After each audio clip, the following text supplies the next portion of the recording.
My head feels heavy, like it's stuffed with cotton, and my eyelids are fighting to stay open. I reach up to touch my hair, expecting to feel the soft curls I spent weeks perfecting for my big day. But my fingers graze nothing but smooth, cold scalp. My heart stops. I stumble to the mirror in my childhood bedroom, and the reflection staring back isn't me. It's a stranger with a bald head, eyes wide with shock. The night before my wedding, my parents drugged me and shaved my head. My name's Emma, I'm 32, and my world just crumbled. If you've ever felt betrayed by those you trusted most, hit that like button or drop a comment below. Your support means everything and keeps these stories alive. I was supposed to be the picture-perfect bride, gliding down the aisle in my elegant lace gown, beaming at Jack, the love of my life who made me believe in forever. As a third-grade teacher in our cozy Midwest town, where neighbors wave from porches and everyone knows your story, I poured my heart into planning this wedding. Months of decisions, choosing blush peonies for my bouquet, curating a playlist that blended our favorite songs, even rehearsing my vows in front of the mirror until they felt just right. My students at school would tease me about becoming Mrs. Thompson, and I'd blush, dreaming of the family we'd build. It was all coming together, a fairy tale I'd waited for. But now, in the harsh morning light, I'm not that bride. My scalp prickles with irritation, my hands shaking as I explore the rough, patchy surface where my long chestnut waves once cascaded. The faint scent of shaving cream lingers, twisting my gut. Memories crash in waves. The family toast last night, my parents pushing that special cider on me with insistent smiles. I sipped it, feeling the warmth spread, then the dizziness hit like a truck. I collapsed, vaguely aware of their shadows over me, the buzz of electric clippers vibrating through my skull, tufts of hair floating down. Their whispers cut through the haze.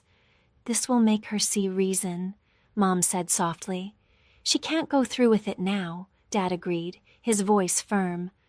I dropped to the floor, my silk pajamas clinging to my clammy skin. The wedding dress mocks me from its hanger, pristine and untouched. Jack's face flashes in my mind, his kind eyes, his goofy grin when he proposed on a picnic blanket under the stars. What if he sees me like this and can't mask his horror?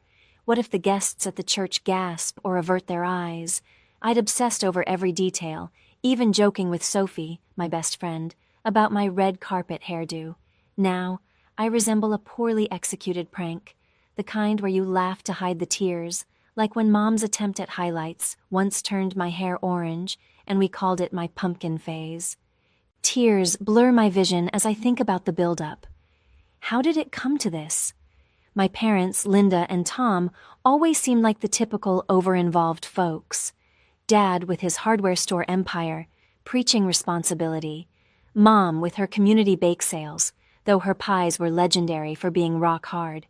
I'd grown up under their watchful eyes, the dutiful daughter who rarely rebelled. But this? Drugging me, shaving my head. It's a level of control I never imagined. Why? To sabotage my wedding? To keep me under their thumb forever? As I wipe my eyes, something catches my attention. A crumpled paper peeking from under my jewelry box, as if hastily hidden. I unfold it with trembling fingers. It's old, the ink faded, but Dad's handwriting is unmistakable. Keep her away from Jack's family at all costs. My breath hitches. This isn't random cruelty. There's a reason, a secret they're guarding. My mind races. What could Jack's family have to do with this? An old grudge? Something hidden in our past? Whatever it is, it's the thread I'll pull to unravel their plan. The shock is fading, replaced by a spark of anger. They thought this would break me, but it might just be the start of my fight back. The room feels smaller now, the walls closing in with memories of happier times. Just yesterday, I was packing my overnight bag, excited for the rehearsal dinner. Jack and I had shared a stolen kiss in the driveway, whispering about our honeymoon dreams. A quiet beach, no schedules, just us. Now, everything's tainted. I touch my head again, feeling the vulnerability, the raw exposure. It's humiliating, but it's also clarifying. No more ignoring the red flags, no more bending to their will. If they wanted to strip me bare, they've succeeded, but they've also awakened something fierce inside me. I stand up, legs wobbly, and glance at the clock. The wedding is hours away, and I have to decide: cancel, hide, or confront. But first, that note. It's a clue, a doorway to the truth. My parents are probably downstairs, smugly waiting for my breakdown. Little do they know, this bald head might be my badge of rebellion. As I tuck the paper away, a plan starts forming in the back of my mind. They trembled this morning? No, that's for tomorrow. For now, I need to gather my strength, because whatever secret they're hiding, I'm going to expose it and make them pay. That crumpled note with Dad's warning about Jack's family keeps replaying in my mind, a puzzle piece that doesn't fit the picture of my life before this nightmare. Before my parents drugged me and shaved my head, I thought we were a normal family, flawed, sure, but bound by love. Growing up in our quiet Midwest town, I was the girl who followed the rules, made my parents proud, and dreamed of a simple happily ever after. Now, with my scalp bare and my trust shattered, I'm looking back at those days, seeing the cracks I ignored. It's like flipping through an old photo album, where the smiles hide the tension underneath. Life before Jack was steady, predictable. I'd wake up in my childhood home, help Mom with breakfast. Her pancakes were always a bit lumpy, but I'd tease her that they built character. Dad would head to his hardware store, barking orders about responsibility and hard work. I followed in their footsteps, becoming a teacher because it was stable, as Dad put it. My days were filled with lesson plans, grading papers, and chatting with parents at school events. It was comfortable, like a well-worn sweater. I dated a few guys, nothing serious, always ending because they didn't fit the family-approved mold. Mom would say, "You'll know when it's right," with that knowing smile, but now I wonder if she meant when it was right for them. Then Jack came along 3 years ago at a local fundraiser. He was fixing a booth when we bumped into each other. Literally, I spilled coffee on his shirt. We laughed it off, and that laugh turned into coffee dates, long walks, and shared dreams. Jack was different, kind, grounded, with a sense of humor that could lighten any mood. He'd build things with his hands, like the wooden jewelry box he made for my birthday, engraved with our initials. I fell hard, imagining a life away from the family shadow, a cozy home, maybe kids someday. Planning our wedding became my obsession. I'd spend evenings scrolling for ideas, picking a rustic barn venue with string lights that twinkled like stars. The dress fittings were magical. I'd twirl in front of the mirror, feeling like a princess, even joking with the seamstress about my glow-up. But my parents' reactions were a slow-building storm. At first, it was mild. Mom raising an eyebrow at Jack's job as a carpenter, saying, "He seems nice, but is he ambitious?" Dad would grunt, questioning his background. I brushed it off, thinking they'd warm up. I invited them into the planning, letting Mom help with the flowers, even though her choices leaned toward over-the-top roses that screamed, "Look at me." We'd laugh about it during fittings, me pretending her suggestions were helpful while secretly sticking to my vision. One time, she brought a veil from her own wedding, yellowed with age, insisting I try it. It looked ridiculous, like a relic from a museum, and we both chuckled, her at the nostalgia, me at the absurdity. As the wedding neared, their quirks turned sharper. Family dinners became battlegrounds. Dad would steer conversations to money, hinting that Jack needed a real career. Mom's comments got passive-aggressive. "You're rushing this, Emma." "What about the family legacy?" I'd smile through it, changing the subject to something light, like the honeymoon plans, but inside it gnawed at me. I remembered past hurts, the way they'd guilt me into staying close to home for college, vetoing my art dreams for something practical. I tolerated it because that's what good daughters do, right? What if I'd stood up sooner? What if I'd seen their control for what it was? One dinner stands out, about a month before the wedding. Mom served her signature meatloaf, dry as a bone, the kind you drown in ketchup to swallow. I made my usual joke about it being extra crunchy, and everyone forced a laugh. but the air was thick. Dad grilled me on the guest list, crossing off names he deemed unworthy. Then Mom dropped that line, "Think about the family name, Emma. It's more important than you know." Her eyes darted to Dad's, a silent signal I missed at the time. I thought it was about appearances, like not inviting rowdy cousins. Now, with that note in hand, I realize it was a hint at something deeper. I kept pushing forward, clinging to my dreams. Jack and I tasted cakes, smearing frosting on each other's faces in fits of giggles. I practiced my vows, picturing the perfect day, but their disapproval lingered like a shadow. They'd whisper when they thought I wasn't listening, their faces tight with worry. I told myself it was pre-wedding nerves, that love would bridge the gap. What if this marriage healed us all? What if it was the fresh start we needed? Sitting here now, the note clutched in my fist, those memories feel tainted. My parents weren't just protective, they were guarding a secret tied to Jack's family. The pieces are starting to connect. Their obsession with control, the whispers, that warning in Dad's handwriting. My heart races as I wonder what they're hiding. Is it money? A scandal? Something that could ruin them if exposed?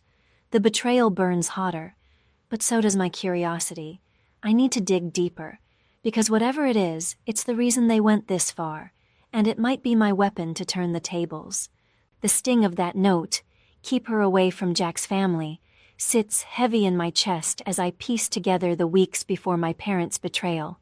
Their drugging me and shaving my head wasn't a spur-of-the-moment cruelty. It was the climax of a campaign I was too blind to see. Those final weeks of wedding planning were supposed to be filled with joy, but looking back, I see how my parents' control tightened like a noose.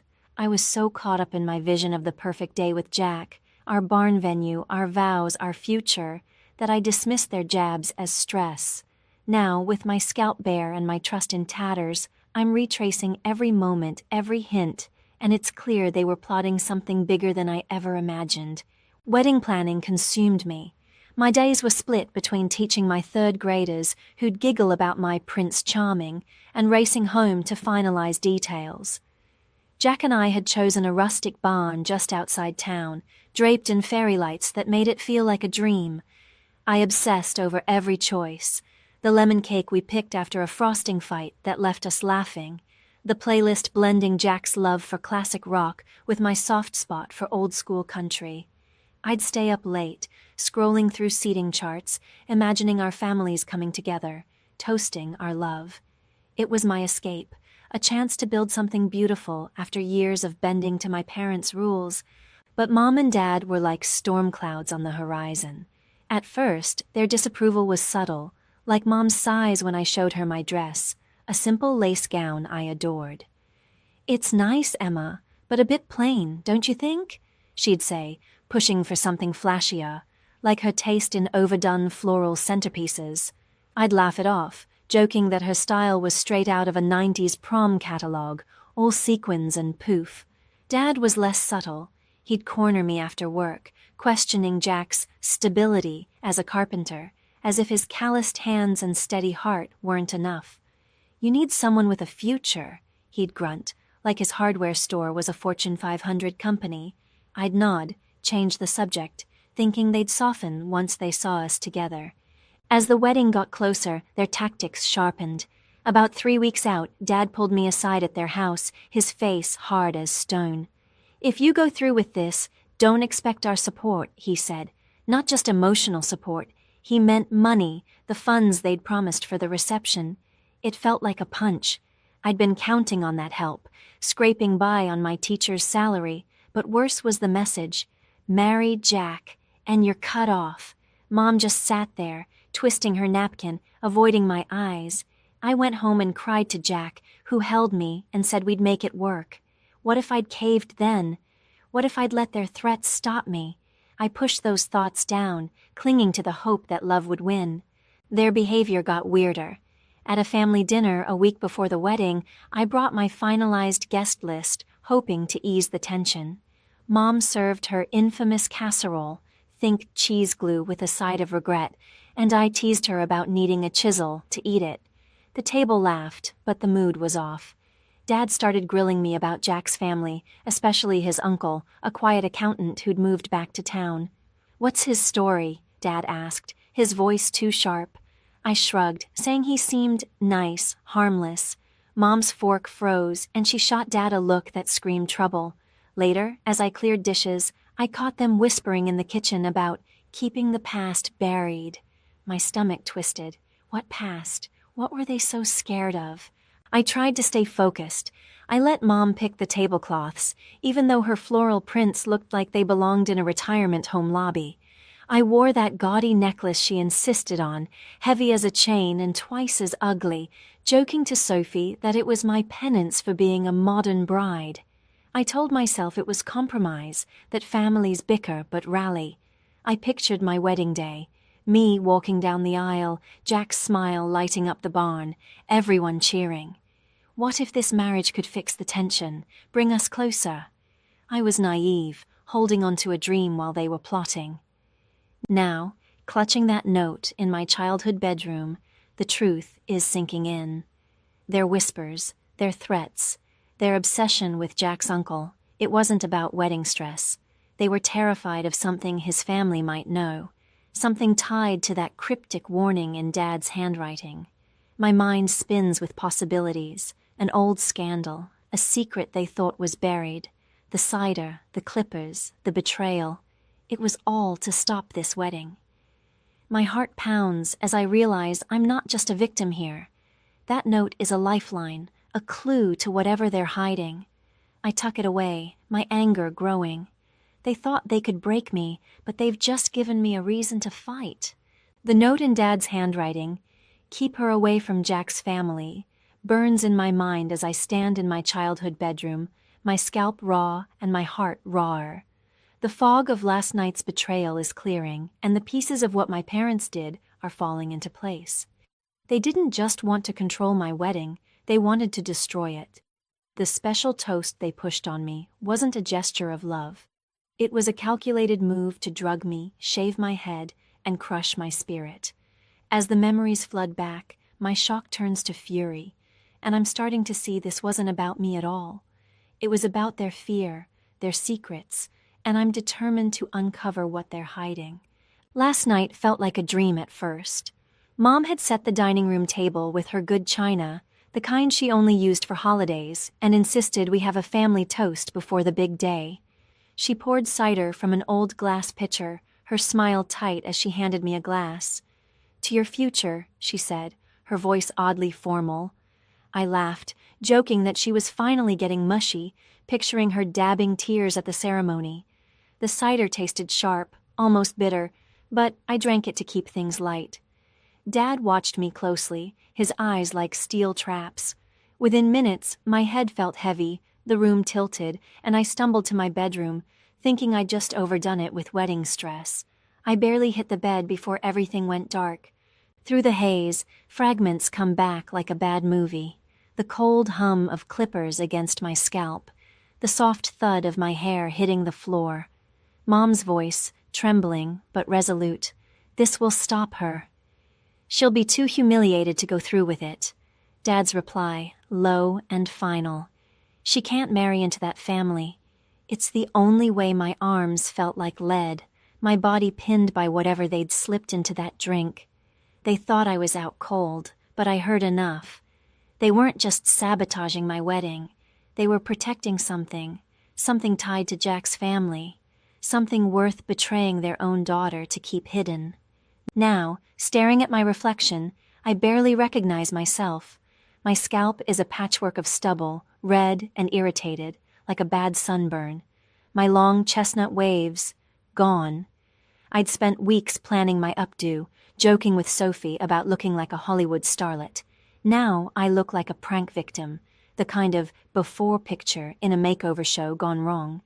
I touch my head, and a laugh escapes, bitter and sharp, as I imagine walking down the aisle like this, my veil slipping off like a bad comedy sketch. The shame hits hard.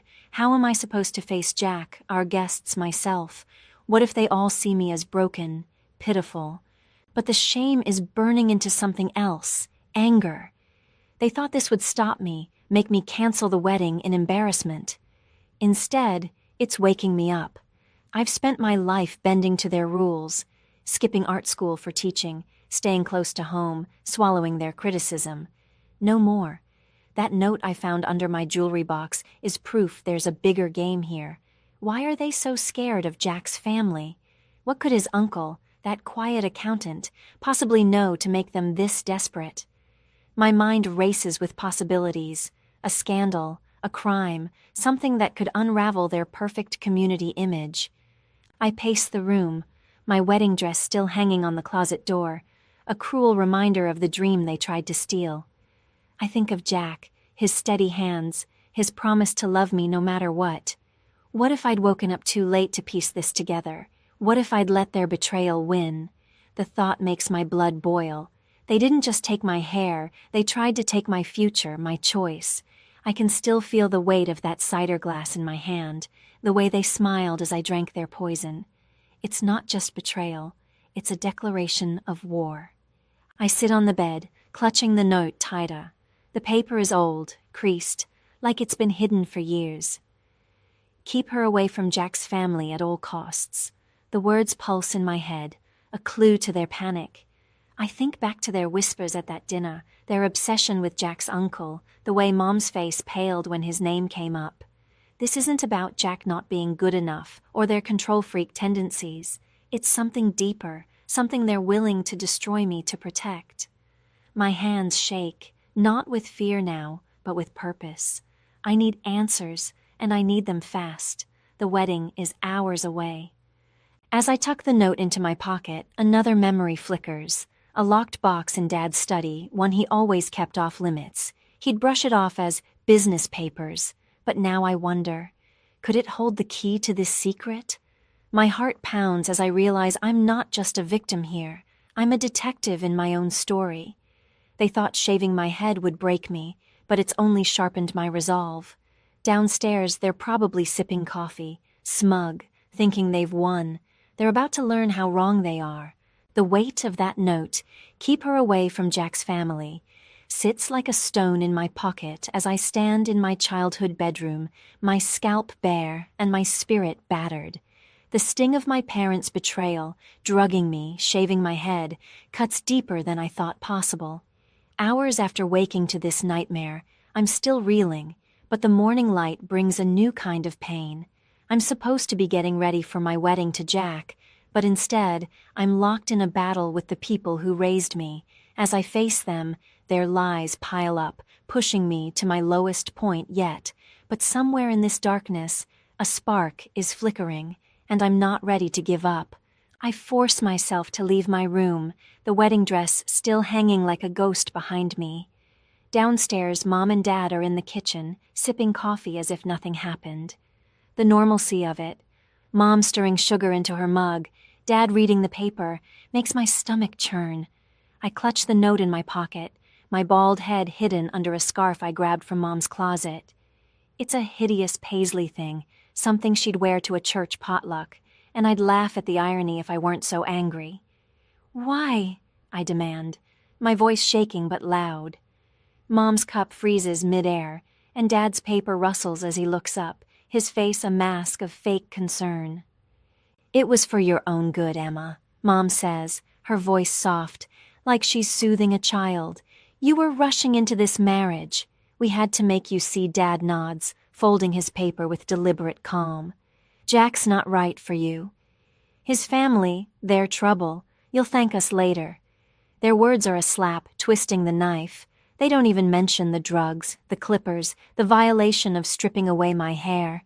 It's all for my own good, as if I'm too stupid to make my own choices. I want to scream, to throw their coffee mugs against the wall, but I'm frozen, my mind spinning with their audacity. I try to push back, asking about the note, about Jack's family, but they shut me down. "You're upset," Dad says, standing to tower over me. "Go rest.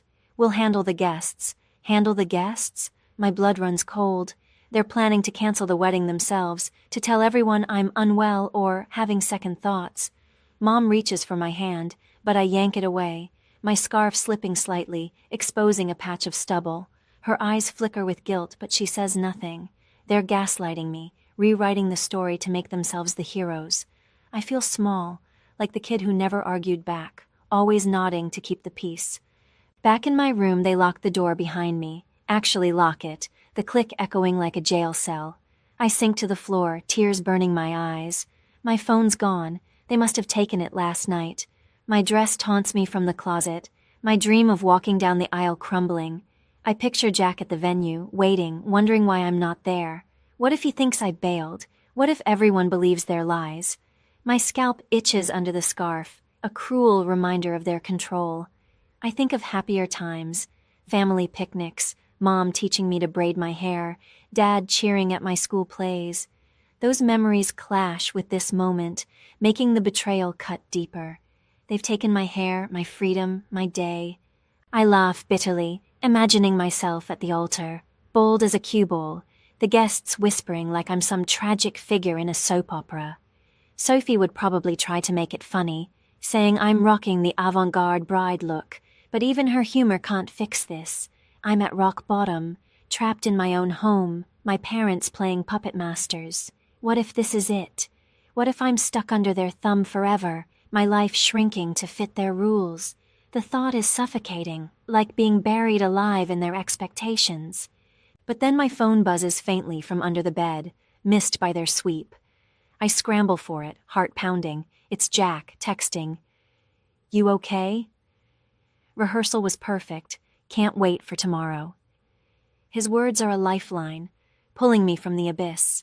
I want to tell him everything, to beg him to come get me, but I can't. Not yet. If they find out I'm reaching out, they'll tighten the screws.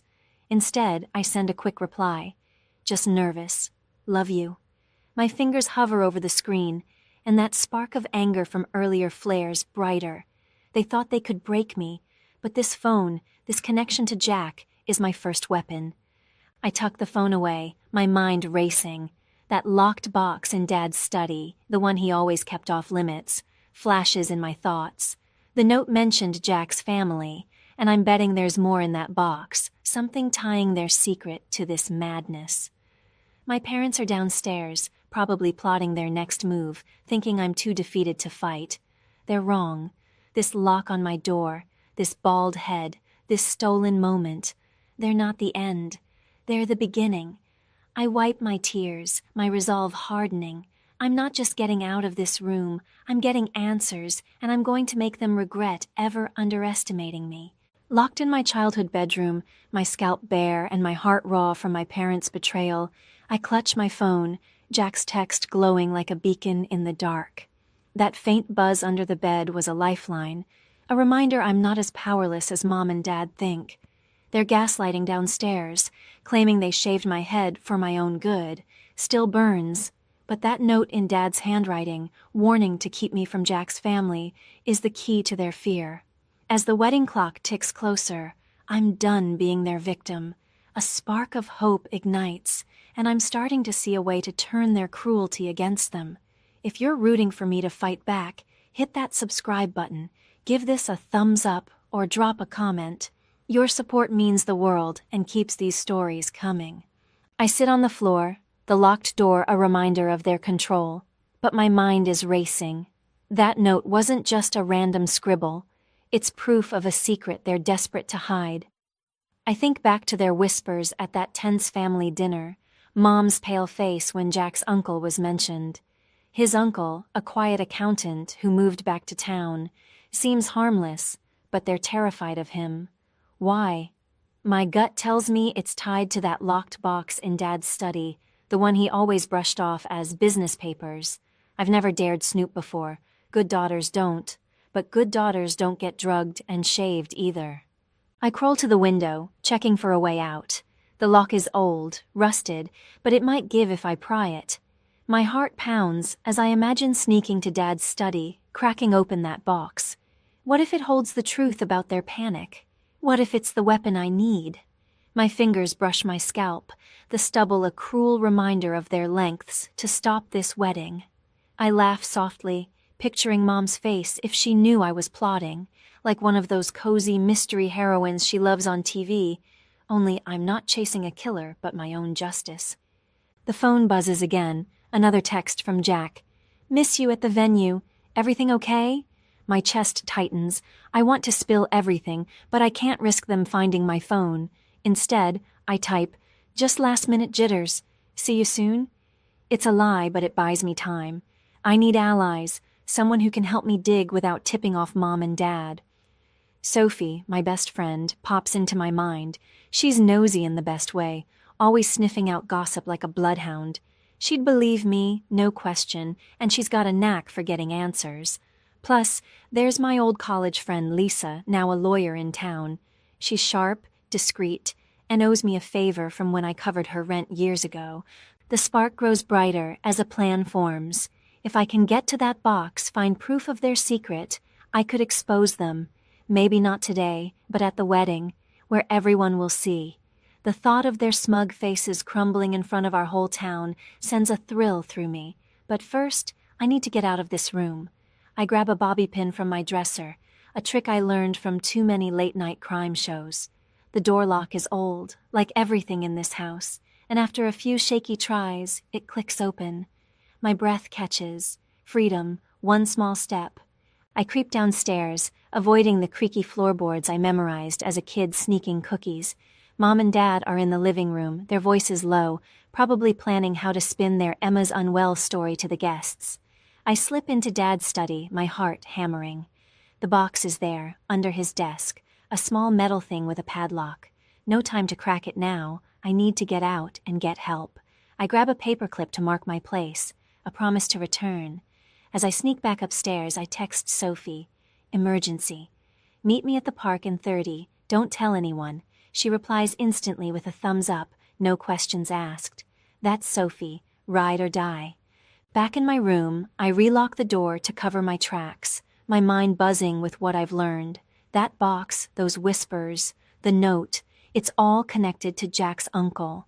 I think of Dad's hardware store, his Pillar of the Community Act, and how Jack's uncle was an accountant. Did he catch Dad in something years ago? A scam? Embezzlement? My parents' perfect image, Mom's bake sales, Dad's handshake deals. Feels like a house of cards now. I picture myself at the reception, exposing their lies, their faces paling as the truth hits. It's a risk, but the thought of them trembling, just like the title promised, fuels me. I tug the scarf tighter over my head, laughing at how I must look, like a budget spy in Mom's tacky wardrobe. The wedding is hours away, and I'm not the radiant bride I planned to be, but I'm something else now, determined. They thought they could lock me away, shame me into submission. Instead, they've handed me the match to burn their secrets down. I just need to get to Sophie, get to that box, and figure out what they're so afraid of. As I plan my next move, a new text from Jack pops up, and my heart skips. He's waiting for me, and I'm not letting them take that away. The spark from sneaking into Dad's study and texting Sophie fuels me as I sit back in my locked bedroom, the paisley scarf still hiding my bare scalp.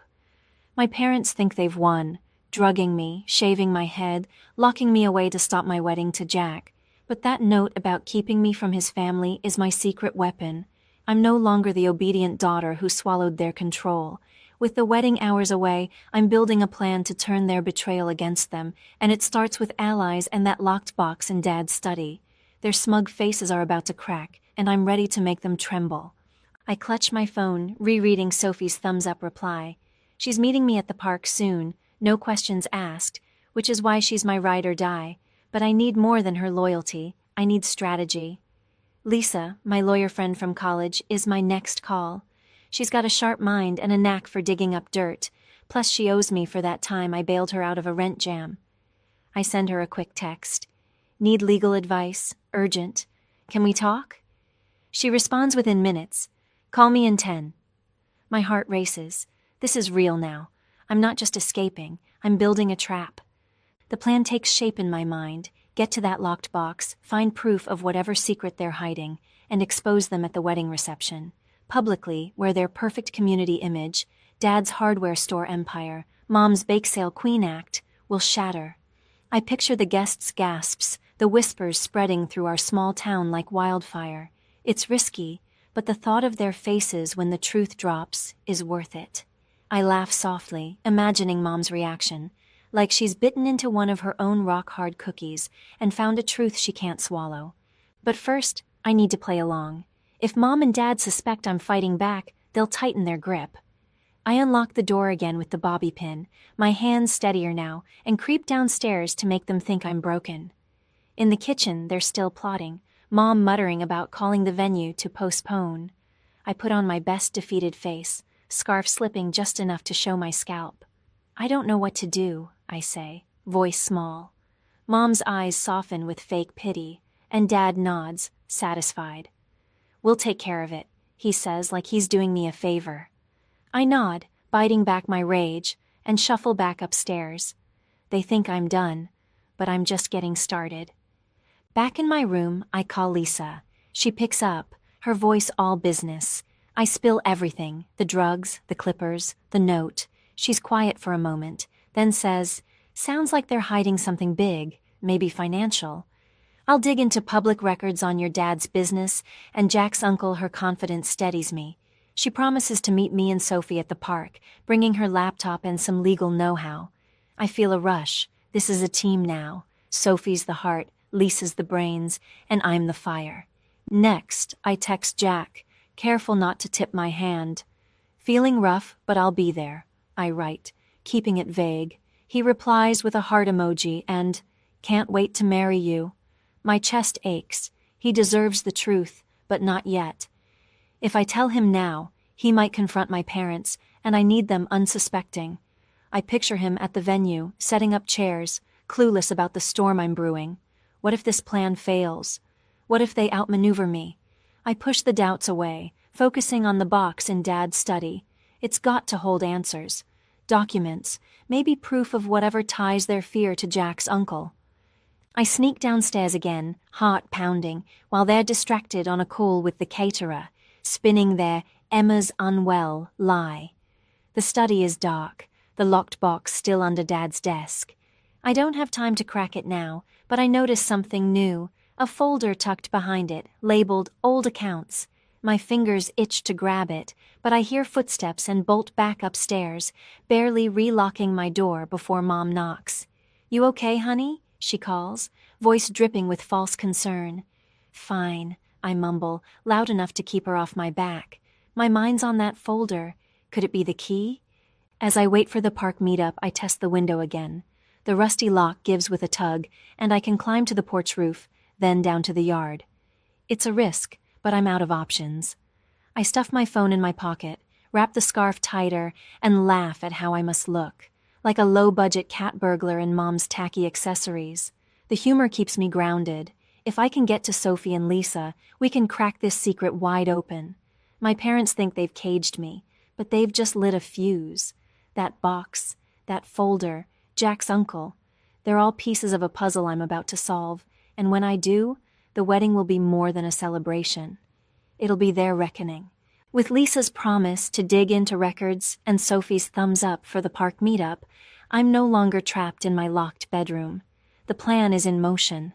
My parents' betrayal, drugging me, shaving my head to stop my wedding, has turned me from a dutiful daughter into a quiet rebel. As I climb out the window onto the porch roof, my paisley scarf fluttering like a bad spy disguise, I feel a mix of fear and thrill. They think I'm defeated, but I'm making my first moves, gathering evidence from that locked box and building my case to expose their secret at the reception. Their days of control are numbered, and I'm the one rewriting the story. I drop to the yard softly, heart pounding, and dash to the park 2 blocks away. Sophie's there, eyes wide as she spots my scarf-wrapped head. "What happened?" she gasps, pulling me into a hug. I spill it all, the cider, the clippers, the note about Jack's family. Her face hardens, and she swears like a sailor, which makes me chuckle despite everything. "Those monsters," she says, already plotting. Lisa arrives minutes later, laptop in hand, her lawyer mode on full blast. We huddle on a bench, away from prying eyes. Lisa pulls up public records on Dad's hardware store, nothing obvious, but she notes some old audits that look fishy.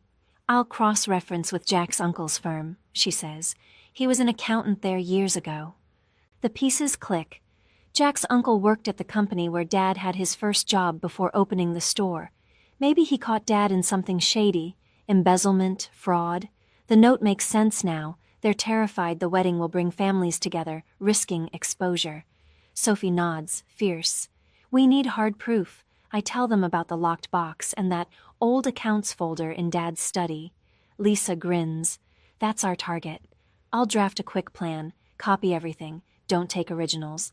We decide. I'll sneak back, photograph the docs with my phone, send them to Lisa for verification. Then, at the reception, we'll project the evidence on the big screen meant for wedding photos. Public humiliation, just like they tried to do to me. But first, I need a disguise for my bald head. Sophie drags me to her car, where she has a wig from last Halloween, a stunning chestnut bob that matches my old hair almost perfectly. You look fierce, she says as I try it on in the mirror. I laugh, striking a pose like a supermodel with a secret agenda. It's empowering, this fake hair hiding my vulnerability. We test it, tugs, wind, and it stays put. Now go play nice with the dragons, Sophie teases. I hug them both, my team, and slip back home, climbing the trellis like a teenager sneaking in after curfew. Mom and Dad are none the wiser, still on the phone canceling vendors. I lock myself back in, wig in place, and text Jack. All good, see you soon. His reply warms me.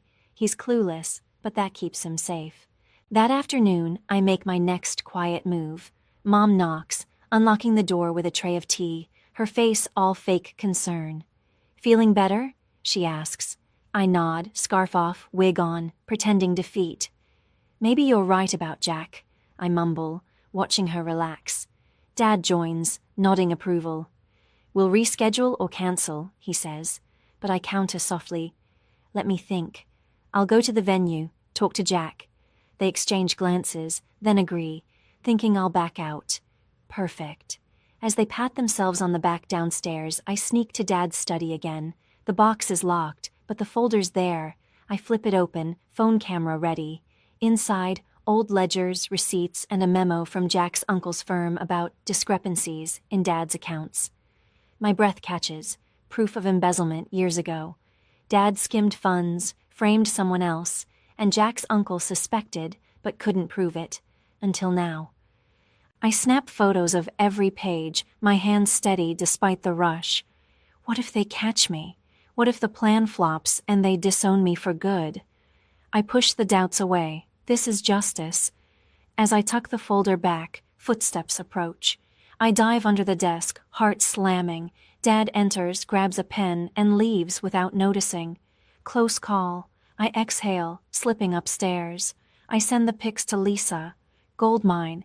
She replies, this is embezzlement. I'll alert authorities discreetly. They can wait until the reception for the big reveal. My parents escalate too. They try calling Jack, offering him incentives to back out, like money for a new truck. He texts me confused, and I tell him to play along, promise it's part of a surprise. Reversal, their bribe tactic? I'll use it against them, recording the call if he can. Back in my room, wig secure, I practice my forgiving daughter act in the mirror. Mom comes up, suggesting we talk sense to Jack together. I agree, smiling inwardly. They're getting bolder, thinking they've broken me, but I'm turning their moves into mine. I imagine their faces at the reception when the projector flashes those docs, like a pie in the face at a clown show, splat in shock. The humor keeps me going. What if everything aligns? Success means freedom, a new life with Jack, them exposed and trembling. Failure? Back to square one, but I won't let that happen. The wedding's drawing near, and my quiet moves are building to a roar. But as I prepare to leave for the venue, Mom eyes me suspiciously. Does she suspect? That close call in the study lingers, raising the stakes. Mom's suspicious glance as I leave for the venue lingers in my mind, but the wig Sophie gave me sits snug, hiding my bare scalp and boosting my confidence. The photos of those damning ledgers from Dad's study are safe with Lisa, who's coordinating with authorities for the big reveal at the reception. My parents think they've won, drugging me, shaving my head, trying to bribe Jack to ditch me, But I'm steps ahead, ready to expose their embezzlement scheme tied to Jack's uncle. As I head to the barn venue, my heart pounds with a mix of nerves and resolve. This wedding day is no longer just about love. It's about justice, and the tension is electric. I arrive at the rustic barn, fairy lights twinkling like the dream I'd planned. Jack's there, setting up chairs, his smile brightening when he sees me. He pulls me into a hug, oblivious to the storm brewing. "You look amazing," he says, and I force a grin, the wig feeling like a secret weapon. I want to tell him everything, the drugs, the clippers, the plan, but I can't yet. If he confronts my parents now, it'll tip them off. Instead, I squeeze his hand, promising myself he'll know soon. The venue buzzes with vendors arranging flowers and tables, and I play the part of the nervous bride, checking details while my mind's on the projector setup for the reception. My parents show up, all smiles for the guests, Mom in her over-the-top floral dress like she's auditioning for a garden pageant. I stifle a laugh. It's so her, flashy and fake. They think I'm cowed, ready to back out after their talk about Jack. Dad pulls me aside, his voice low. "You're doing the right thing, Emma, reconsidering." I nod meekly, letting them believe I'm wavering, but inside, I'm seething. Their smugness fuels me. I spot Sophie across the room, giving me a discreet thumbs up. She's rigged the projector with Lisa's help, ready to flash those ledgers when I give the signal. Guests start arriving, and the tension ramps up.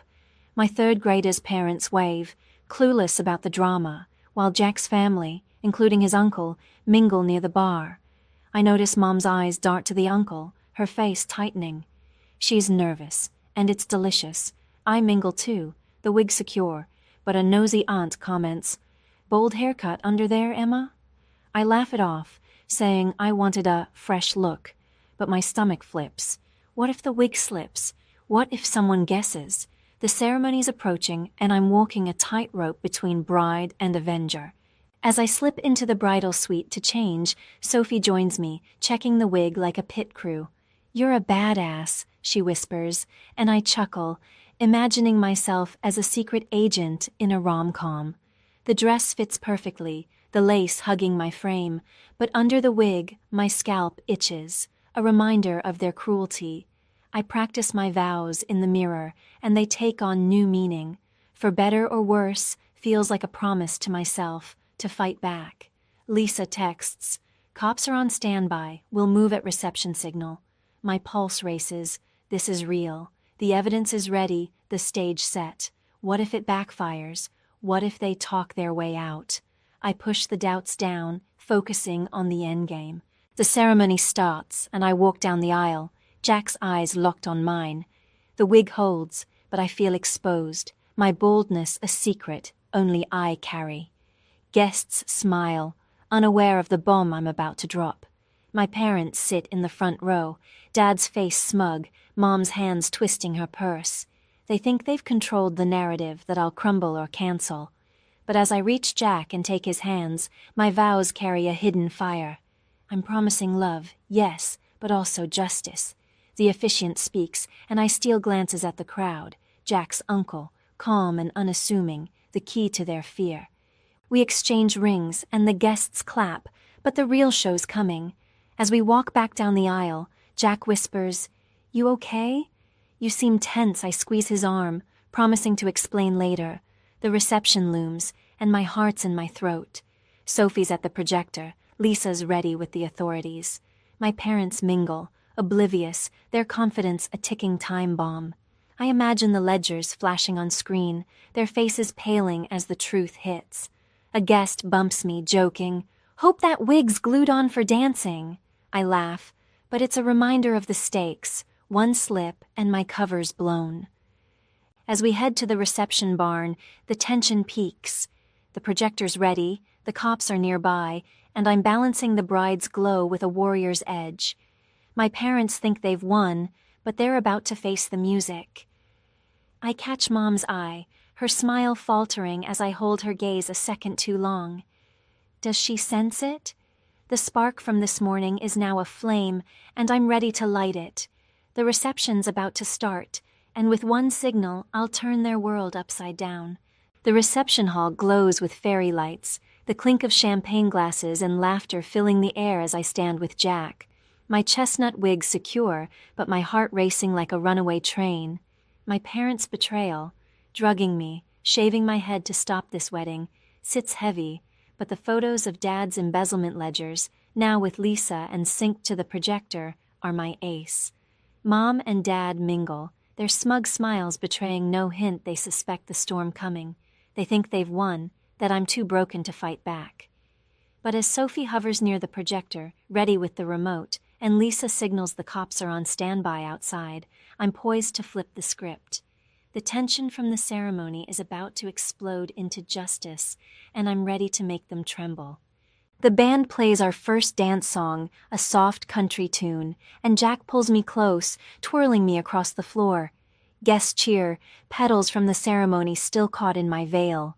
His hands are warm, steady, but his eyes search mine. "Something's up, Emma," he whispers. I lean in, lips brushing his ear. "Trust me, it's a surprise." My voice is calm, but inside, I'm a live wire.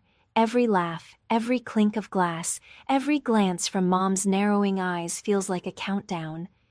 She's watching me now, her floral dress a garish contrast to her tight smile. Dad stands nearby, chatting with a neighbor, his chest puffed like he's king of this small-town castle. They have no idea the castle's about to crumble. The dance ends, and the MC calls for toasts. I step to the mic, my hands steady despite the pulse hammering in my throat. "Thank you all for being here," I start, voice clear, the bride everyone expects.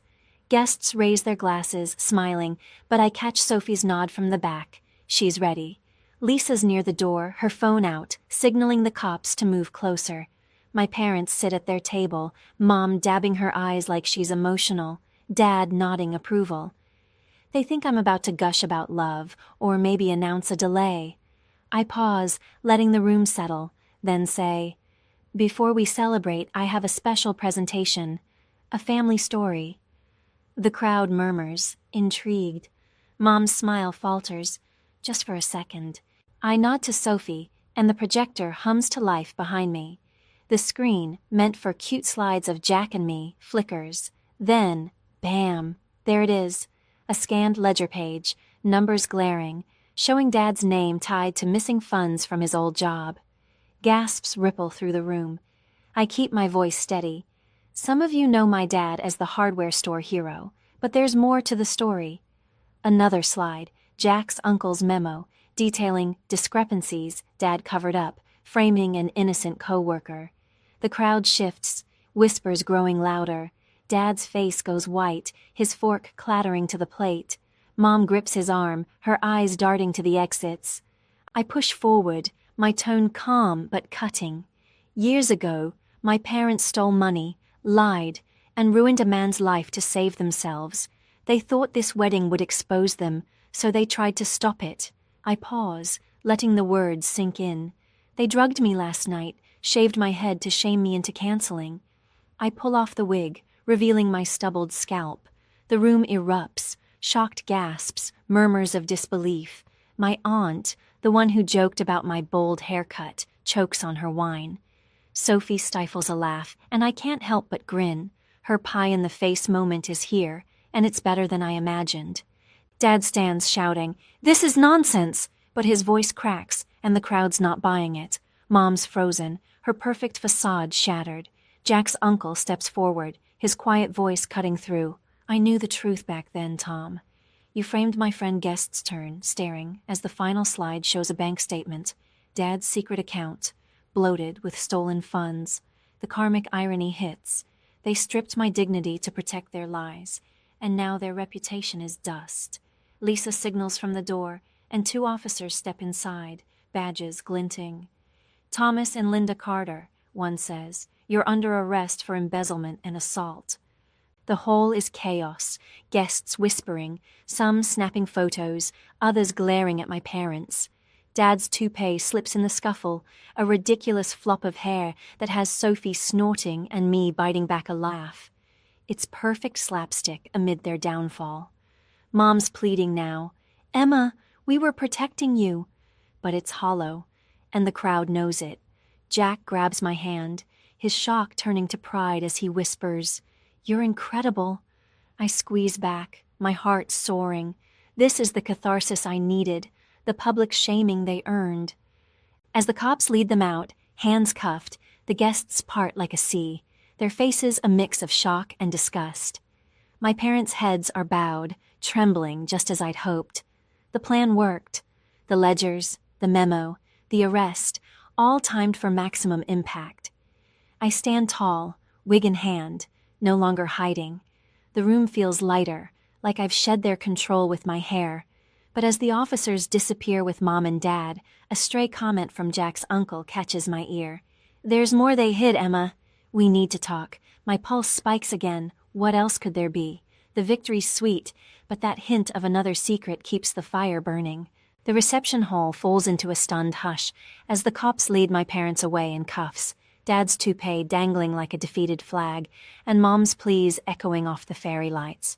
The projector screen still glows with those embezzlement ledgers, a stark reminder of their downfall, but the guests' whispers turn to murmurs of support for me.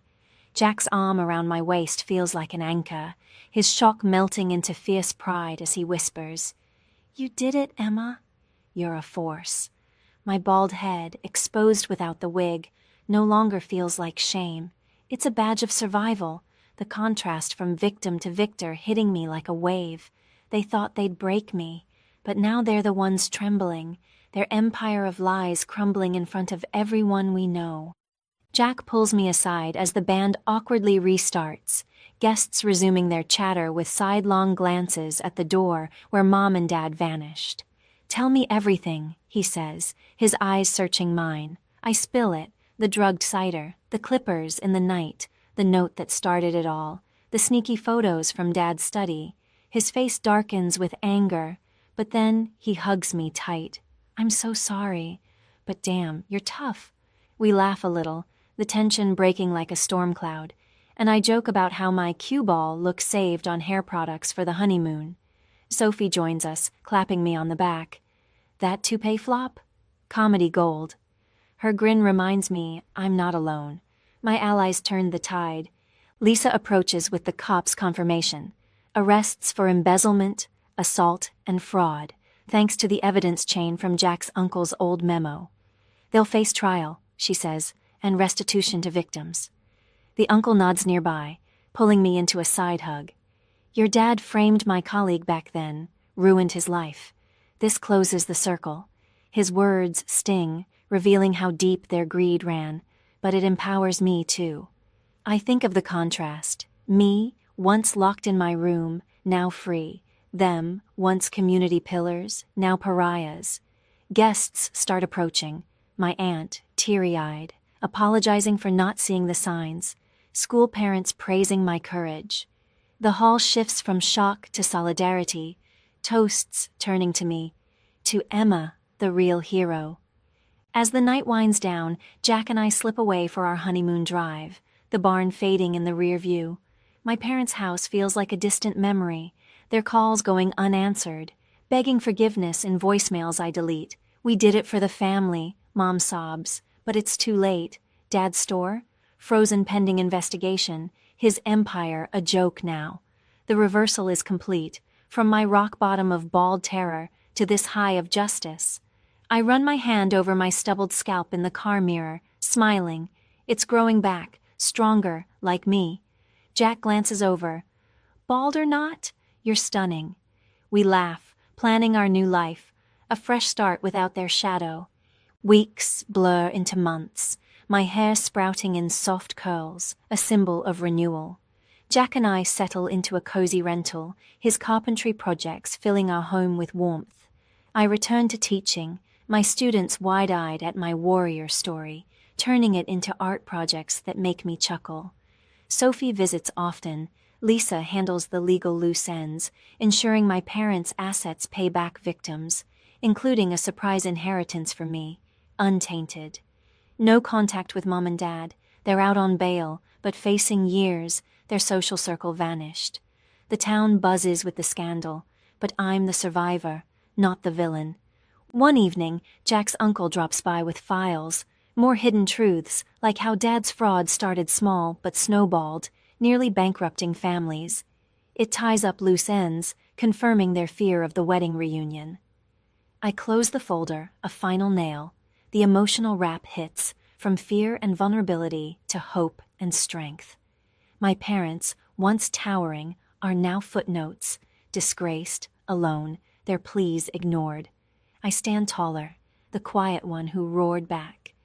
As Jack and I toast on our porch watching the sunset, I feel the balance restored. Justice isn't just served, it's savored. The sunset paints our little porch in shades of orange as Jack and I clink glasses, the memory of my parents' arrest at the reception fading like a bad dream. Their betrayal, drugging me, shaving my head to stop my wedding, once felt like the end of my world, but now, months later, it's the start of something better. The ledgers exposing Dad's embezzlement and Mom's complicity turned them from small-town royalty to outcasts, their trembling faces as the cops led them away, a victory I still savor. I'm Emma, and I'm no longer the dutiful daughter trapped in their shadow. With my hair growing back and my life rebuilt, I'm free, and the sweet taste of justice lingers like the wine in my glass. Our new home, a cozy rental on the edge of town, is filled with Jack's handcrafted touches, a bookshelf here, a table there, each piece a promise of our future. My teaching job is my haven, my third graders' chatter a reminder of simpler joys. They've turned my story into a classroom legend, drawing Warrior Emma with spiky new curls, which makes me laugh every time I pin their art to the bulletin board. Sophie drops by often, cracking jokes about my revenge glow-up, saying I should market it as a skincare routine. Her humor keeps me grounded, a reminder of the allies who helped me flip the script. Lisa, my lawyer friend, tied up the legal threads. Dad and Mom are serving time, their assets seized to repay victims, including a small inheritance that came my way, clean and unexpected. I've cut contact completely.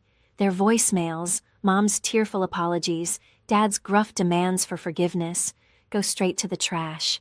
They're out of my life, their once mighty hardware store shuttered, their community status dust. The town still buzzes with the scandal, neighbors whispering over fences, but I'm not the shamed daughter they tried to make me. I'm the one who stood up, who exposed their lies in front of everyone, and walked away stronger. My aunt, the one who called my bald head a bold haircut, sent a card apologizing for missing the signs, and I smiled, tucking it away. Even she sees the shift. I'm no longer the quiet one. My hair's back now, soft curls framing my face, a little shorter but mine again. I catch myself in the mirror sometimes, grinning at the woman staring back. She's not the nervous bride who woke up bald, or the girl who nodded at every parental rule. She's me, Emma, 32, survivor, wife, teacher, free. Jack notices too, teasing that my new curls are badass like you. We laugh about it, planning our next adventure. A real honeymoon, maybe a beach somewhere, no drama, just us. The contrast hits me, from that locked bedroom, scalp stinging with betrayal, to this porch, wine in hand, Jack's arm around me.